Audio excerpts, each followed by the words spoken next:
En 2023 se registraron 8.837 suicidios en México. Según la información proporcionada por la INEGI, entre 2013 y 2023 los casos han aumentado. Y a pesar de que los casos están en aumento, el tema casi no se toca, porque genera culpa, genera incomodidad, genera vergüenza.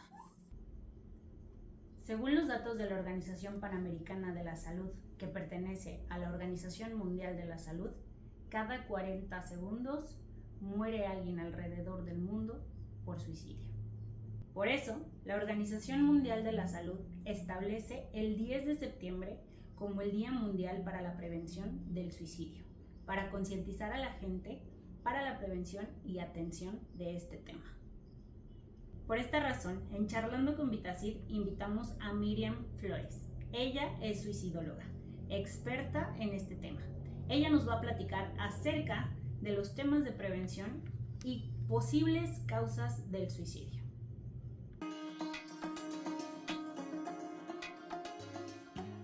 Gracias, Karina. Muy contenta de estar aquí con ustedes. ¿Nos puedes platicar un poco acerca de tu formación? Soy básicamente terapeuta gestal, que es una corriente humanista.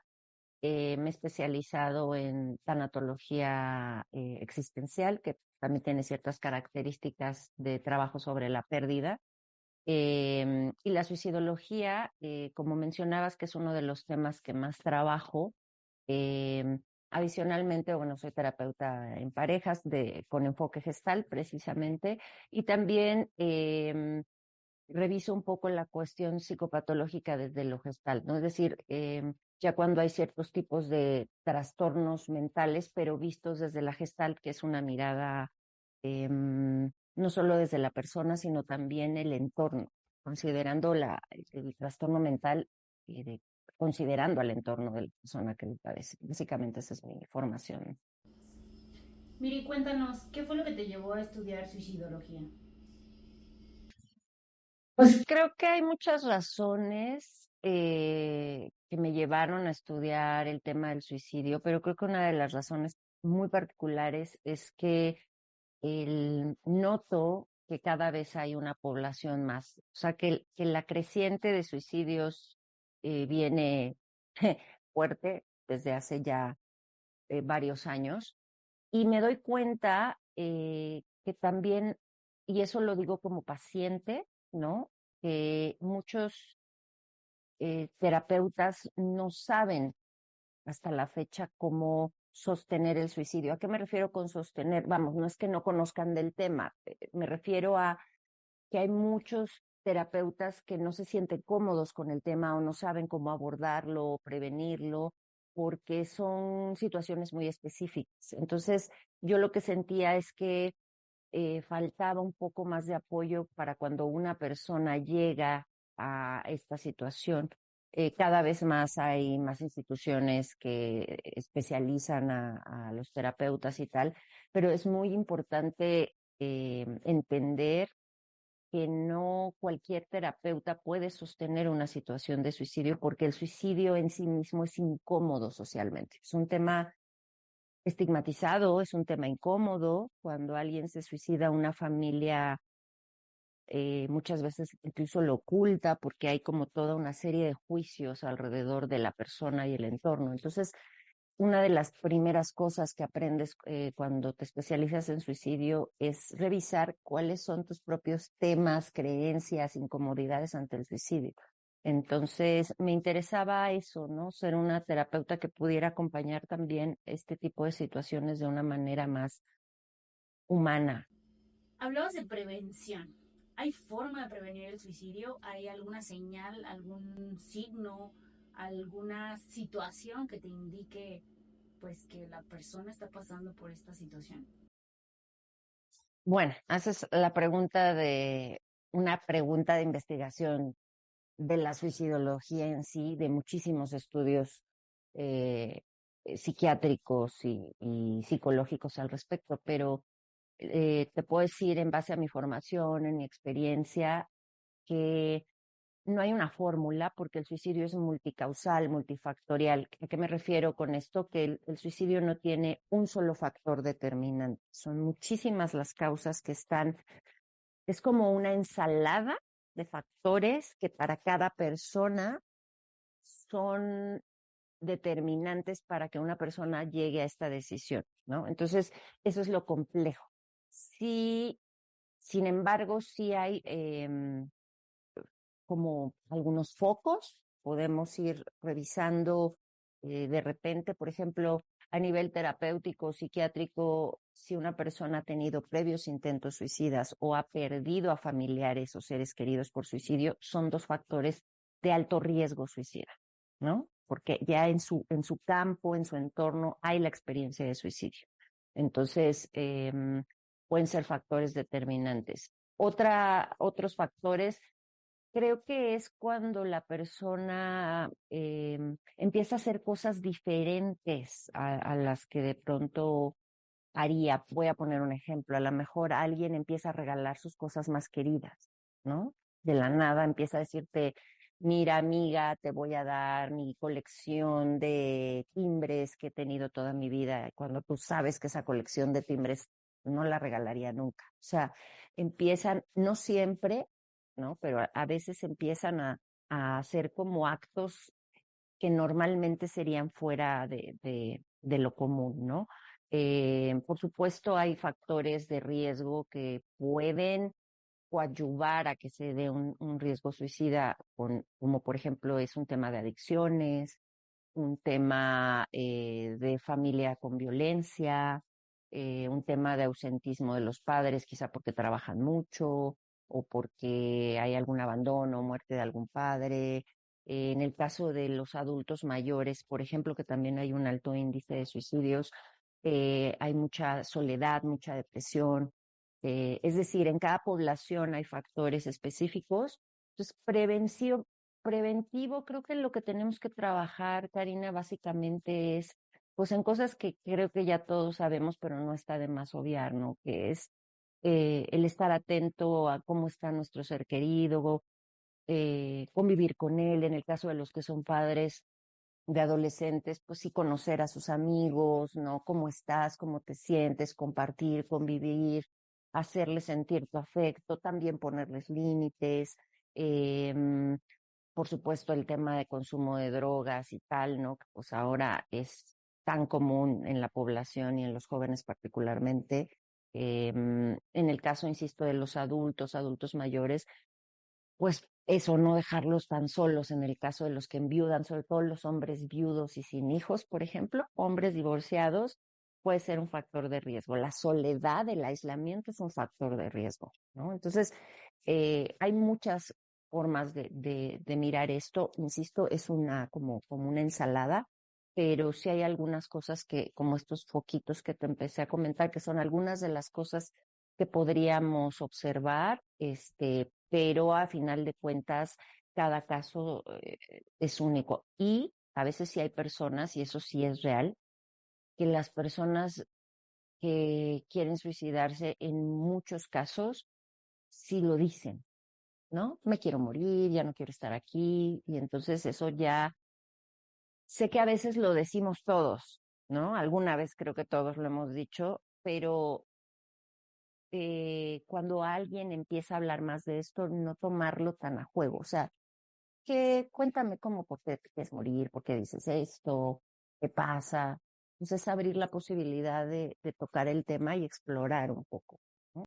Oye, y en este caso, pues yo he sabido de personas que pues sí lo dicen, pero en muchas ocasiones es como pues una forma de llamar la atención. ¿Cómo podemos identificar si es algo real o la persona simplemente está queriendo llamar la atención? Mira, lo que yo siempre les digo a, por ejemplo, a papás, ¿no? De adolescentes, es muy común que de pronto me busquen preguntándome porque están preocupados de si no es solamente una forma de manipular o llamar la atención. Y algo que yo siempre les digo es, pequemos de cuidadosos y no de, no está pasando nada. Sí es verdad que a veces, y lo quiero súper puntualizar, a veces los intentos suicidas es una forma de decir, mírame. Ojo, no estoy diciendo con esto, ni estoy diciendo, por ejemplo, el caso de los chicos, ay, este niño, ¿no? Porque a veces tendemos mucho como a enjuiciar al joven. Recordemos que los adolescentes están en una etapa todavía a nivel fisiológico, neurológico, formativo, en donde todavía su gestión de emociones no es maduro. Y entonces, una de las cosas que más nos encontramos en la población con intentos suicidas o con experiencias de intentos suicidas es poca tolerancia a la frustración. Y no se diga en los jóvenes, es algo muy frecuente, desafortunadamente. Entonces, ¿qué quiero decir con esto? Puede ser que a veces sí haya un deseo de mírame, ¿no? Pero creo que es mejor trabajar sobre eso, es decir, a ver, no necesitamos llegar a esto, ¿qué necesitas? ¿Cómo lo hablamos? Obviamente a veces aquí es donde entra la función de un terapeuta, ¿no? De revisar qué está pasando detrás de ese intento suicida o qué es lo que la persona necesita comunicar para que encuentre otras maneras que no sean destructivas. Eh, pero muchas veces no es o sea, no es una llamada de atención. Entonces, yo sí creo que es importante no hacer oídos sordos a este tipo de comentarios. Sí, por eso siempre decía, incluso terapéuticamente, cuando un paciente menciona sería mejor morirme, ya no estar aquí, aunque claro, siempre genera incomodidad en el sentido del miedo a que algo le pase a la persona, porque es lo primero que creo que nos pasa como seres humanos, es justo no, como no sacarle la vuelta, sino cuéntame más, ¿no? ¿Por qué te quieres morir? ¿Qué te refieres con eso? ¿No? Y creo que familiarmente también podríamos verlo. Ahora, sí, en muchas personas hay diferentes casos, ¿no? Es como muy amplio esto, pero hay personas que lo planean durante muchísimo tiempo. O sea, de verdad hay un proceso súper planeado. Eh, Hay personas que a lo mejor la idea les viene coqueteando, pero no lo hacen, no hay una planificación como tal, pero lo que sí es verdad es que casi siempre, en la mayoría de los casos, como una situación detonante. Voy a poner un ejemplo, a lo mejor una persona, eh, no sé, un adulto mayor, viudo, viene planeando que ya no quiere vivir, que extraña a su pareja, tal, pero no lo hace. Y de pronto un día lee una carta de su difunta esposa y eso le detona el deseo de ya no estar vivo y ese día decide suicidarse. Ese sería un factor detonante. Aunque desde antes ya hay como, yo le llamo como el coqueteo, ¿no? Este, Habrá suicidios con una super planeación y hay suicidios más impulsivos también, ¿no? Que creo que aquí es donde entra mucho lo que te decía, por ejemplo, eh, ahí quizá yo lo que observo en la población que tiene suicidios más impulsivos, por ejemplo, se ven mucho a veces en algunos jóvenes. Cuando tú revisas, hay un término en suicidología que se llama autopsia psicológica.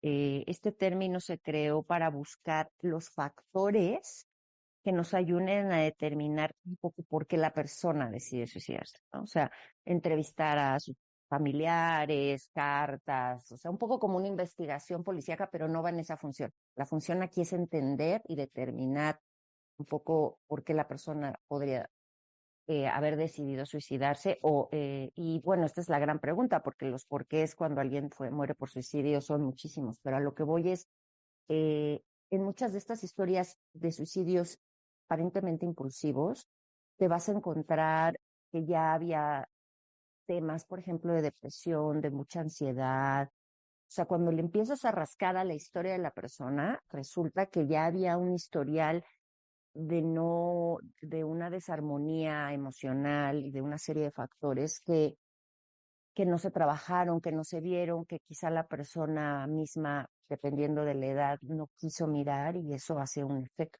Entonces, a mí lo que me parece más, y lo digo así, ¿no? A mí el tema del suicidio me apasiona en el sentido es que son tantos los factores y en cada persona es tan distinto que eso como terapeutas te lleva a hacer mucho trabajo de investigación y hacer creo que los pacientes con intentos suicidas o pacientes que perdieron a un ser querido y están viviendo un duelo por esta situación, o incluso en la prevención, eh, son pacientes que requieren mucho cuidado, mucho amor en el sentido de la entrega que le pones a tu chamba, ¿no?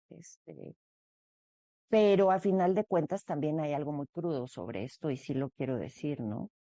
Eh, el suicidio no, decía uno de mis maestros, el suicidio no discrimina a nadie, ¿no? Entonces, a final de cuentas, podemos cuidar, podemos prevenir, podemos acompañar, pero la realidad es que siempre está la posibilidad latente que si una persona lo trae ya demasiado metido, quizá un día pase, ¿no? Y hacemos todo lo que podemos como lo que tenemos como terapeutas, como familia, tal, pero hay una línea donde ya no podemos.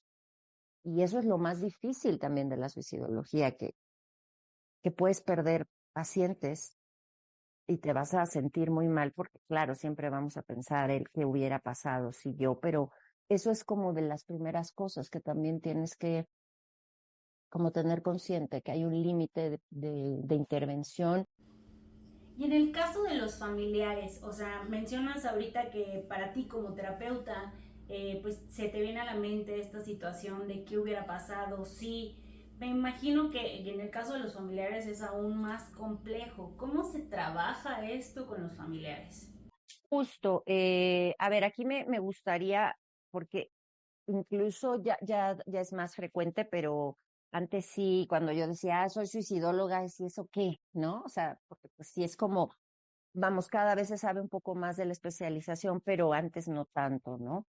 Realmente es una línea muy joven que se desarrolló en Estados Unidos en los años 50, más o menos, justamente con un em, doctor que trabajaba para una institución de veteranos de guerra y entonces le piden mandar un par de cartas a las viudas de consuelo de dos veteranos que se suicidaron. Este hombre, por azares del destino, empieza a observar, empieza a investigar la historia de estas personas, le llama la atención y a partir de cartas póstumas de personas que se suicidaron, empieza a desarrollar la suicidología. Él es quien crea esto, ¿no? Incluso es muy interesante el doctor Edwin Schneidman, así es como se llama el padre de la suicidología, porque es el que la creó, desarrolló o sea, él decía, esto es un tema muy específico que solo se ha visto como que solo le pasaba a personas con trastornos mentales, ¿no? Y ni toda persona con trastorno mental es suicida en potencia, ni todo suicida en potencia tiene un trastorno mental. Entonces eso vino a ser un parteaguas en el cambio de que, por eso decía, cualquier persona, incluso un terapeuta, por supuesto, nadie, ni un niño, todos podemos ser suicidas o vivir lo voy a decir mejor, no suicidas, vivir en una experiencia suicida, ¿no? Entonces, comento todo esto porque él justo le empieza a dar cuerpo y la suicidología básicamente tiene como 4 líneas de acción, que es la prevención, ¿no? Para que la persona no llegue a un intento. La intervención, perdón, 3 etapas. La intervención, que es cuando una persona está en crisis, ¿no? La siguiente etapa que sería la posintervención, que justo es con personas que intentaron suicidarse, no lo logran y se trabaja con ellos. Posintervención después de intentos suicidas. Y la parte de la que me preguntas, que es la posvención, que es justo cuando alguien consuma el suicidio y todos sus sobrevivientes. Y con todos sus sobrevivientes no me refiero solo a la familia, ¿no? O sea, por ejemplo, yo trabajo con un grupo de duelo por suicidio y son grupos cerrados con los que trabajo. ¿A qué me refiero? Grupos que tienen un tipo límite, trabajamos con un determinado número de sesiones. Una vez que el grupo inicia, los que se quedan y estamos y trabajamos hasta el final. y luego vuelvo a abrir un grupo nuevo, porque tiene la intención de trabajar con ciertos objetivos. Entonces, por ejemplo, no solamente he trabajado con familiares directos, es muy común que me busquen padres, ¿no? Padres que perdieron a sus hijos por suicidio, esposos, hermanos, pero también, por ejemplo, me he topado con compañeros de trabajo. Por ejemplo, hay una doctora que en su residencia su compañera se suicidó. ¿Qué quiero decir? La posvención es un trabajo, una pérdida muy compleja de acompañar porque justo deja muchas porqués, muchos hubieras, muchas culpas. Vuelvo a decir, si es familiar directo, a veces temas de estigmas, de vergüenzas, que es que no hizo la familia para cuidarlo, ¿no? O sea, a mí la verdad es que me parece increíble que en este siglo todavía generemos este tipo de juicios, pero es real, ¿no? Entonces muchas personas incluso viven en secrecía el cómo muere su familiar, ¿no? Eh, También hay mucho, o sea, yo sí creo que el suicidio es una muerte traumática en quien le sobrevive porque son experiencias que rebasan las herramientas que tiene una persona para procesar la muerte. O sea, el que muere un ser que quieres es difícil, pero además la forma, que a veces son formas pues visualmente muy destructivas, ¿no? Hay personas, y los que vivimos en la Ciudad de México o en ciudades grandes lo sabrán, es muy frecuente que personas se suiciden en plazas públicas, ¿no? O en el metro. Y entonces, por ejemplo, un conductor de metro podría ser parte de un grupo de posvención suicida, porque aunque no era su familiar, es el impacto, ¿sabes? Y ese es un tema muy fuerte del suicidio, porque es como si hiciera un efecto dominó. Por eso es muy traumático, ¿no? Porque te deja como en una repetición de lo que pasó y entonces requiere mucho trabajo de acompañamiento para poder ayudar a la persona a que ese trauma se vaya como acomodando, ¿no? O sea, porque no solo es te perdí, sino la forma en que te perdí. Y no se diga si eres además la persona que encuentra a la persona, ¿no? O sea, que te toca recibir la primera imagen. Por eso es que en la posvención es un trabajo muy complejo y muy bonito en el sentido, bueno, para mí, ¿no? Trabajar en grupo, me he dado cuenta que el apoyo de otras personas que viven la misma situación de haber perdido a alguien por suicidio, les da mucha fuerza para seguir. Se sienten, normalmente la idea que traen es que solo les pasó a ellos. Y entonces cuando empiezan a escuchar a otras personas que aunque son casos diferentes, sienten lo mismo, se sienten más acompañados, empiezan como a tener un poquito más ganas de hacer cosas por ellos. Es algo que creo que acompaña muy bien un proceso individual. ¿Y el grupo es independiente del proceso individual que tiene que llevar cada paciente? Y mira, lo ideal, o sea, te estoy hablando en un esquema ideal, ¿no? La realidad de la salud pública en la mayoría de los países latinoamericanos particularmente, ¿no? Es que no tenemos la infraestructura para tratar temas de suicidio, porque tanto en la prevención, en la intervención particularmente y en la posvención, el trabajo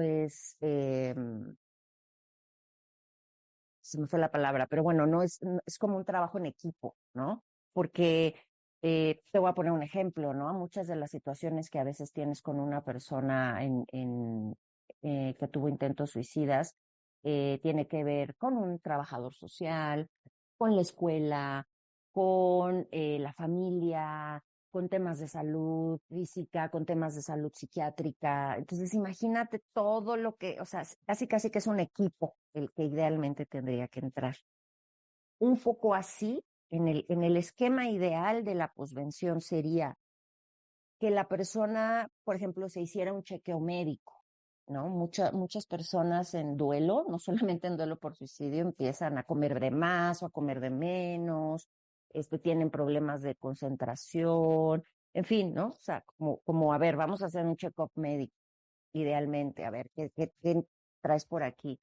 Eh, si eso va funcionando bien, bueno, a lo mejor vamos a revisar psiquiátricamente muchas de las personas que han tenido un duelo por suicidio los primeros meses, los acompañan con algún medicamento, ¿no? Algún ansiolítico, algún antidepresivo que les ayude a poder dormir, etcétera, etcétera.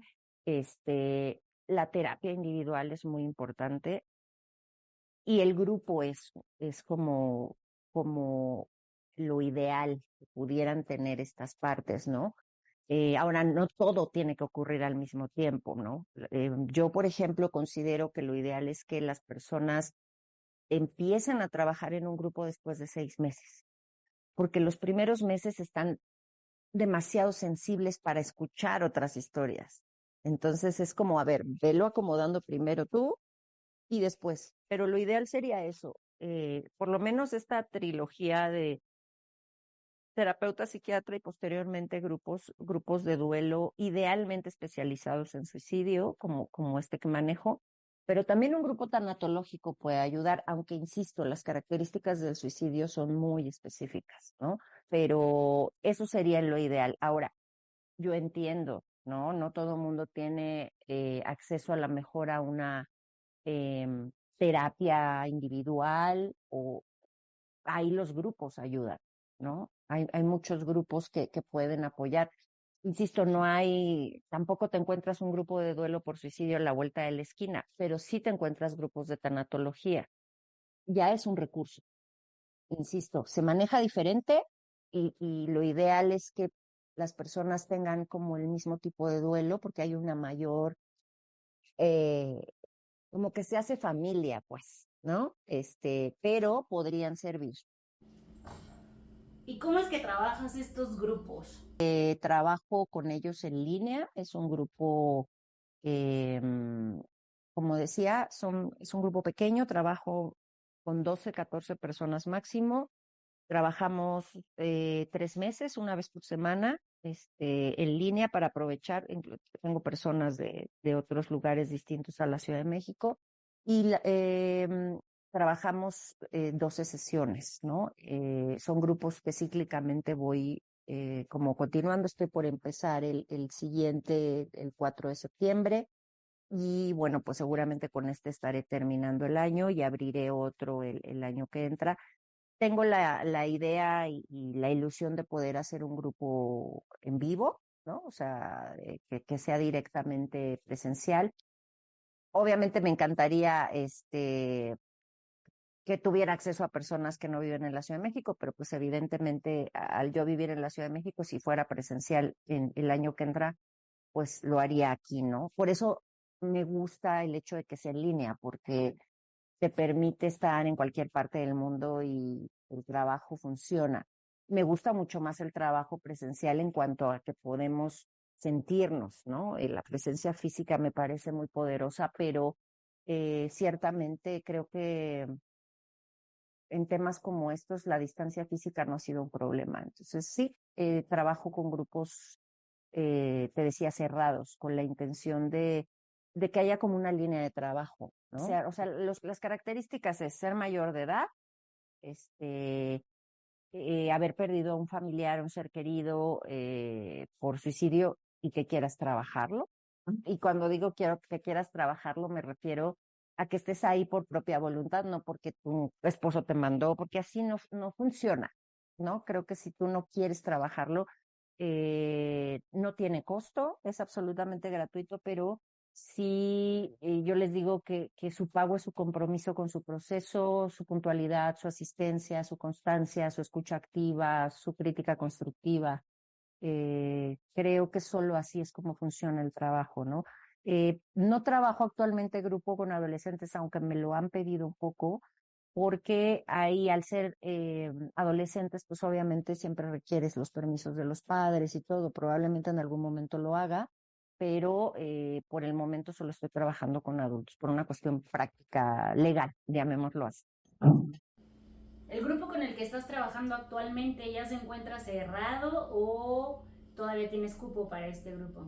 No, ahorita ya está pues con el cupo límite. La verdad es que he pensado en abrir un segundo grupo en un día distinto. Yo trabajo los miércoles de 7 a 9 de la noche, pero un poco por la demanda que ha tenido, probablemente habrá un segundo grupo que, bueno, de ser así, pues te lo estaré informando, ¿no? Eh, es un, es un, digamos, es un proyecto mío que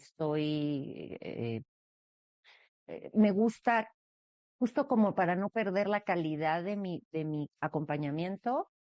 Sería fácil decir entren 50 personas, pero entonces me sería difícil poderles dar la atención que yo creo que todos merecen. Entonces, por el momento como lo estoy manejando es así, es cíclico. El grupo que tengo ahorita termino el 28 y la siguiente semana inicio el 4, que con este grupo estaré terminando a final de año y probablemente el siguiente inicie hasta enero. Sí, te vuelvo a repetir, he tenido una demanda considerable, ¿no? Y también me doy cuenta que hay mucha necesidad de trabajar este tema, pero sí creo que es importante que yo a veces creo que menos es más, ¿no? Y también parte de lo que busco, parte de las cosas que hago también, a veces es dar de manera tú a tú asesorías a terapeutas que quieren aprender un poco más de justo cuando llegan pacientes, ¿no? ¿Qué hago cuando tengo un paciente y no sé qué hacer porque su ideación suicida está muy presente?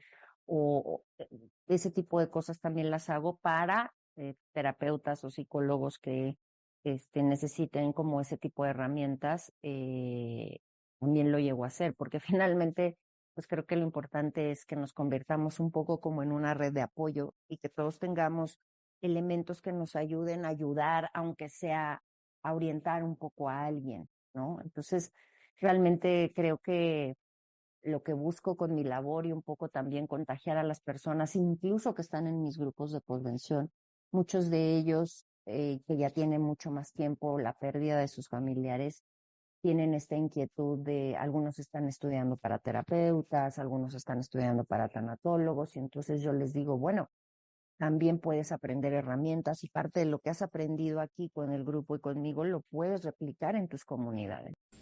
Oye, Miri, y cuéntanos cómo te pueden encontrar tanto terapeutas como pacientes o todas las personas que necesiten pues, de este apoyo. Pues básicamente lo pueden hacer a través de mi WhatsApp. Es como la única red social que utilizo. No soy tan clavada en las redes sociales, entonces pues les doy el número de WhatsApp. Sí les pido que sea por mensajito, porque casi siempre estoy con algún paciente y tal. Entonces, normalmente es más fácil que me escriban y sea por mensaje que podamos ponernos de acuerdo o ya hacer una llamada. Mi teléfono de WhatsApp es 55-5168-1867. Repito, 55-5168-1867. Y con muchísimo gusto, pues si puedo apoyarles en algo, orientarles en algo, pues me pueden contactar. Pues Miriam, te agradezco mucho tu tiempo, te agradezco mucho esta información que realmente es de suma importancia y pues como lo mencionabas es un tema incómodo, sin embargo pues se tiene que hablar. Muchísimas gracias por estar en esta entrevista con nosotros. Al contrario, gracias a ustedes y hasta la próxima.